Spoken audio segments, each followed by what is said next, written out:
Let's talk about just a vibe there now, because obviously with everything that's happened with Jalen Carter, we've been talking about it here on the show a little bit too. Like, just give me like a vibe check of what's happening at the Combine now. Well, he's back. Apparently, he's here.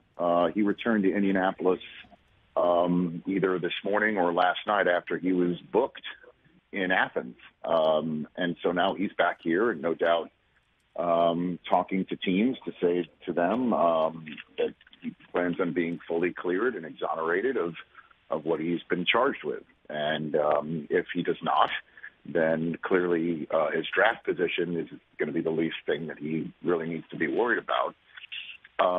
And if he does, then I imagine he'll be a top 5 pick in the draft. If not, he's the guy who's atop Daniel Jeremiah's draft board going into this Combine. So that's something we're going to be talking about when we come on the air, and then obviously throughout the night as the position group that Carter would have been performing in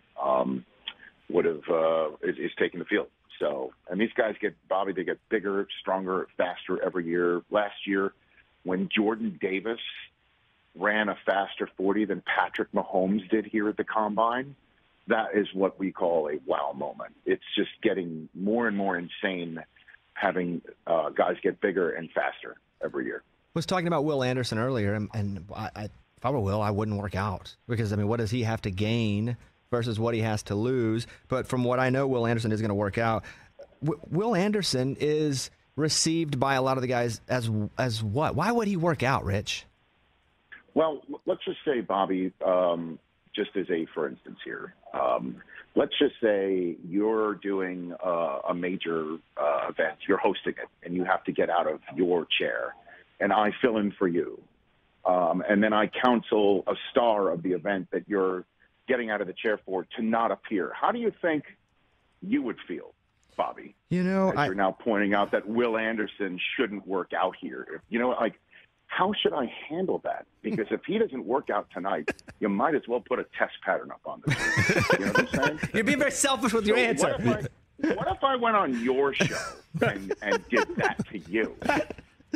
My only point was your chair. What if I did that? He just is and so. Now you've met Rich. He's so awesome. If I were so awesome at anything, I would do nothing except what I had to do, and that's what with Will Anderson. I hear you. You know, and he could let his tape dominating the SEC speak for itself. But that's the beautiful thing about this event is there is a certain level of competition, and the television cameras, I think, have enhanced it in the years that I have been here. You know, Charles Davis, who's part of our broadcast team, was telling the story last night of when he was on the field. Calvin Johnson was working out here, fresh off of Georgia Tech, had no intention of running, gave his shoes away because he had no intention of running, and then got on the field and asked Charles, what are those lights for? What are the lights for?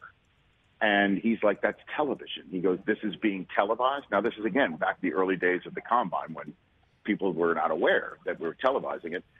And he goes, yeah. And he goes, well, if it's on TV, I'm going to go run it. And he went and tracked down his shoes and ran it in a 4-3 manner and just dominated. And so I think that's part of it, you know. And one day, part of what we're trying to do, I think, is get these 40-yard dashes run in tandem. So guys are actually racing against each other. But the scouts don't like that because they think somebody might get hurt. And it's really not, in their mind, a competition, but it is. I mean, everybody here wants to have the best workout. They want to be talked about. They want to have their moment in the spotlight. And I think that's part of what Will Anderson's doing. And I'm thankful he's doing it, despite people using a platform to advocate. It was a question. It wasn't an avocation. No, I think, hold on a second, Bobby. I think if you want to run it back. That's true. He got me. Said, if I were him, I wouldn't do it. Yeah, that's true. He got me. He said. I tried to gaslight him. And these things are damaging. They're damaging the broadcast and then essentially to my livelihood, if you really want to just drill down. Yeah, and I do. I do. So I felt the need to just point that out. Catch the Rich Eisen Show every single day on the Roku channel, 12 to 3 Eastern, for free.